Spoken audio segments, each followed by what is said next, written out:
Hello friends, welcome back our YouTube channel be on science. Friends, हम लोग discussion कर रहे हैं क्लास 10th का विज्ञान, जिसमें कि फ्रेंड्स हम लोगों ने 7 चैप्टर को स्टार्ट किया है, नियंत्रण और समन्वय, जिसमें कि फ्रेंड्स हम लोग का इस चैप्टर से एक क्लास हो गया है। और फ्रेंड्स इस चित्र को 7.3 को हम लोगों ने पिछले वीडियो में डिस्कशन कर लिया है। फ्रेंड्स अब हम लोग आगे का पॉइंट पढ़ेंगे और इसमें जो दिए हुए हैं आंसर क्वेश्चन पॉइंट जो है जितना सारा उसको कवर करके फिर हम लोग करेंगे। तो फ्रेंड्स अगला जो पॉइंट है दिया हुआ है 7.1.3, ये उत्तक रक्षित कैसे होते हैं। तो आइए फ्रेंड्स इसके बारे में हम लोग जानते हैं। यहाँ दिया हुआ है मस्तिष्क की तरह कोमल अंग जो विविध क्रियाओं के लिए बहुत आवश्यक है कि सावधानी पूर्वक रक्षा भी होनी चाहिए। इनके लिए शरीर की अभिकल्पना इस प्रकार की है कि मस्तिष्क एक हड्डियों के बॉक्स में अवस्थित होता है। बॉक्स के अंदर तरल पूरित गुब्बारे में मस्तिष्क होता है जो प्रघात अवशोषक उपलब्ध कराता है। यदि आप अपने हाथ को कमर के मध्य के नीचे ले जाएं, तो आप एक कठोर उभार वाली संरचना का अनुभव करेंगे। यह कशेरुक दंड या रीढ़ की हड्डी है जो मेरु रज्जु की रक्षा करती है। आगे पॉइंट है फ्रेंड्स, तंत्रिका उत्तक कैसे क्रिया करता है। देखिए फ्रेंड्स यहाँ पर अब तक हम तंत्रिका उत्तक की चर्चा कर रहे थे। यह कैसे सूचना एकत्र करता है, इन्हें शरीर में भेजता है, सूचनाओं को संसाधित करता है, सूचनाओं के आधार पर निर्णय लेता है और पेशियों तक क्रिया के लिए निर्णय को संवाहित करता है। दूसरे शब्दों में जब क्रिया या गति संपन्न होनी होती है, पेशी उत्तक अंतिम काम करेंगे। तंतु पेशी कैसे गति करती है। जब तंत्रिका आवेग पेशी तक पहुंचता है तो पेशी को गति करनी चाहिए। एक पेशी कोशिका कैसे गति करती है। कोशिकीय स्तर पर गति के लिए सबसे सरल धारणा है कि पेशी कोशिकाएं अपनी आकृति बदलकर गति करती है। अतः आगामी प्रश्न है कि पेशी कोशिकाएं आकृति कैसे बदलती है। इसका उत्तर कोशिकीय अवयव के रसायन में निहित है। पेशी कोशिकाओं में विशेष प्रकार की प्रोटीन होती है जो उनकी आकृति तथा व्यवस्था दोनों को ही बदल देती है। कोशिका में तंत्रिका विद्युत आवेग के अनुक्रिया के फल स्वरूप होता है। जब यह घटना होती है तो इस प्रोटीन की नई व्यवस्था पेशी की नई आकृति देता है। स्मरण कीजिए कि जब हमने कक्षा 9 में पेशी उत्तक की चर्चा की थी तथा विभिन्न प्रकार की पेशी जैसी ऐच्छिक पेशियां तथा अनैच्छिक पेशियां थी। अब तक हमने जो चर्चा की है इसके आधार पर आपके विचार में इनके क्या अंतर हो सकते हैं। आगे दिया हुआ है फ्रेंड्स, यहाँ देखिए प्रश्न दिया हुआ है, प्रत्यावर्ती क्रिया तथा टहलने के बीच क्या अंतर है। दूसरा है, दो तंत्रिका कोशिकाओं यानी कि न्यूरॉन के मध्य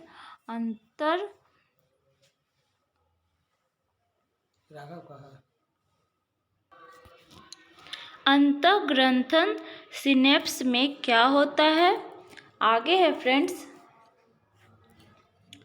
तीसरा क्वेश्चन है, मस्तिष्क का कौन सा भाग शरीर की स्थिति तथा संतुलन का अनुरक्षण करता है। चौथा है, हम एक अगरबत्ती की गंध का पता कैसे लगाते हैं। पांचवा है फ्रेंड्स, प्रतिवर्ती क्रिया में मस्तिष्क की क्या भूमिका है। तो चलिए फ्रेंड्स इसका हम लोग उत्तर देखते हैं। देखिए फ्रेंड्स पहला क्वेश्चन का हम लोग आंसर जानेंगे कि प्रतिवर्ती क्रिया तथा टहलने के बीच क्या अंतर है। तो इसका उत्तर हो जाएगा, प्रतिवर्ती क्रिया अब चेतन मस्तिष्क की अवस्था में मेरुरज्जु द्वारा संपादित होती है, जबकि टहलना प्रमस्तिष्क के नियंत्रण में सोच समझकर की गई क्रिया है। नेक्स्ट है फ्रेंड्स, दो तंत्रिका कोशिकाओं यानी कि न्यूरॉन के मध्य अंतर्ग्रंथन सिनेप्स में क्या होता है? तो फ्रेंड्स इसका उत्तर है अंतर्ग्रंथन पर विद्युत तरंगों के रूप में आने वाला तंत्रिका आवेग कुछ रसायन का स्रावन को प्रेरित करता है। ये रसायन अंतर्ग्रंथन को पार करके अगली तंत्रिका कोशिका में समान प्रकार का तंत्रिका आवेग उत्पन्न करते हैं। नेक्स्ट है फ्रेंड्स, मस्तिष्क का कौन सा भाग शरीर की स्थिति तथा संतुलन का अनुरक्षण करता है? तो फ्रेंड्स इसका उत्तर हो जाएगा अनुमस्तिष्क। आगे दिया हुआ है क्वेश्चन नंबर 4 है, हम एक अगरबत्ती की गंध का पता कैसे लगाते हैं? तो फ्रेंड्स इसका उत्तर हो जाएगा अगरबत्ती की गंध का पता अग्र मस्तिष्क द्वारा लगाया जाता है। यहाँ गंध की संवेदना के लिए अलग संवेदी केंद्र होता है जहाँ सूचना प्राप्त होती है। इस प्रकार हमें अगरबत्ती का गंध का पता चलता है। नेक्स्ट क्वेश्चन है फ्रेंड्स, प्रतिवर्ती क्रिया में मस्तिष्क की क्या भूमिका है? तो इसका उत्तर हो जाएगा शरीर के प्रत्येक भाग से आने वाली तंत्रिकाएं आकार मेरुरज्जु में मिलती है जहां प्रतिवर्ती चाप बनता है। किसी संवेदना के प्रति अनुक्रिया की सूचना बाद में मस्तिष्क को दे दी जाती है जहां उनका पुनः विश्लेषण होता है। आगे है फ्रेंड्स हम लोग का टॉपिक पादपों में समन्वय, जो कि 7.2 है पॉइंट। तो चलिए हम लोग इसको देखते हैं। शरीर की क्रियाओं के नियंत्रण तथा समन्वय के लिए जंतुओं में तंत्रिका तंत्र होता है, लेकिन पादपों में न तो तंत्रिका तंत्र होता है और न ही पेशियां। अतः वे उद्दीपन के प्रति अनुक्रिया कैसे करती है? जब हम छुई मुई के पादप की पत्तियों को पत्तियां छूते हैं तो वे मुड़ना प्रारंभ कर देती हैं तथा नीचे झुक जाती हैं। जब एक बीज अंकुरित होता है तो जड़ें नीचे की ओर जाती हैं तथा तना ऊपर की ओर आता है। जानते हो क्या होता है? छुई मुई की पत्तियां स्पर्श की अनुक्रिया से बहुत तेजी से गति करती है। इस गति से वृद्धि का कोई संबंध नहीं है। दूसरी ओर नवोद्भिद की दिशिक गति वृद्धि के कारण होती है। यदि इसकी वृद्धि को किसी प्रकार रोक दिया जाए तब यह कोई गति प्रदर्शित नहीं करेगा। अतः पादप दो विभिन्न प्रकार की गतियां दर्शाते हैं, एक वृद्धि पर आश्रित है और दूसरी ओर वृद्धि से जो है मुक्त है। उसका जैसे कि छुई मुई का जो पादप है उसका वृद्धि से कोई संबंध नहीं है और एक जो है वो वृद्धि पर आश्रित गति है। यहाँ देखिए फ्रेंड्स, यहाँ पे दिखाया गया है चित्र 7.4 एक छुई मुई का पौधा उद्दीपन के लिए तत्काल अनुक्रिया। आइए पहले प्रकार की गति पर विचार करते हैं, जैसे कि छुई मुई की गति, क्योंकि यह वृद्धि से संबंधित नहीं है। पादप को स्पर्श की अनुक्रिया के फलस्वरूप अपनी पत्तियों में गति करनी चाहिए, लेकिन यहाँ कोई तंत्रिका उत्तक नहीं है और न ही कोई पेशी उत्तक। फिर पादप कैसे स्पर्श का संकुचन करता है और किस प्रकार अनुक्रिया में पत्तियां गति करती है? यदि हम विचार करें कि पौधे को किस बिंदु पर छुआ जाता है और पौधे के किस भाग में गति होती है, यह आभासी है कि स्पर्श वाला बिंदु तथा गति वाला बिंदु दोनों भिन्न हैं। अतः स्पर्श होने की सूचना संचारित होनी चाहिए।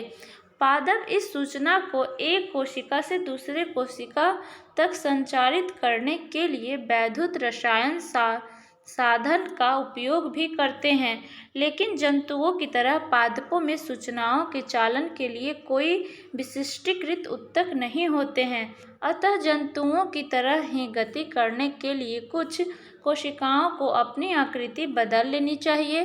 पादप कोशिकाओं में जंतु पेशी कोशिकाओं की तरह विशिष्टीकृत प्रोटीन तो नहीं होती, अपितु वे जल की मात्रा में परिवर्तन करके अपनी आकृति बदल लेती हैं। परिणाम स्वरूप फूलने या सिकुड़ने में उनका आकार बदल जाता है।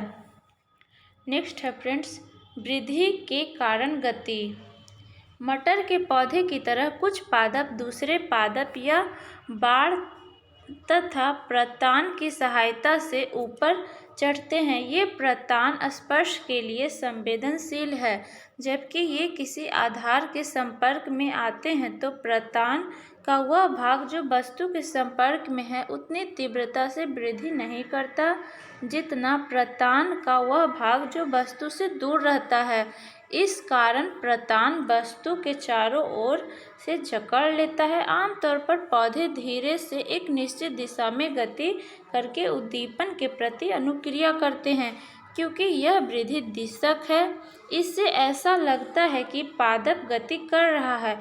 आइए इस प्रकार की गति को एक उदाहरण की सहायता से समझते हैं। यहाँ पे दिया हुआ है प्रकाश की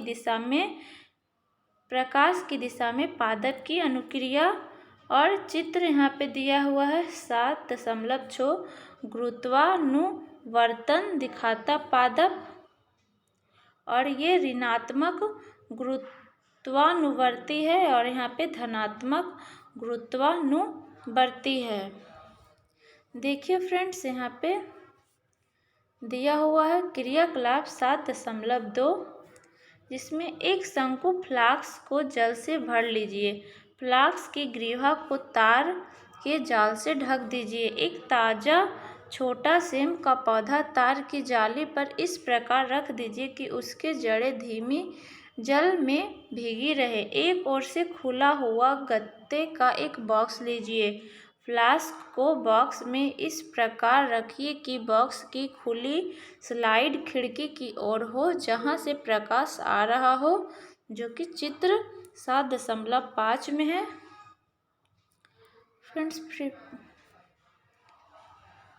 चित्र में तो वैसा कुछ नहीं है, लेकिन फिर भी हम लोग 7.5 को देख लेते हैं। आगे दिया हुआ है 2 या 3 दिन बाद आप देखेंगे कि प्ररोह प्रकाश की ओर झुक जाता है तथा जड़ें प्रकाश से दूर चली जाती है। अब फ्लास्क को इस प्रकार घुमाइए कि प्ररोह प्रकाश से दूर तथा जड़ प्रकाश की ओर हो जाए। इससे इस अवस्था में कुछ दिन के लिए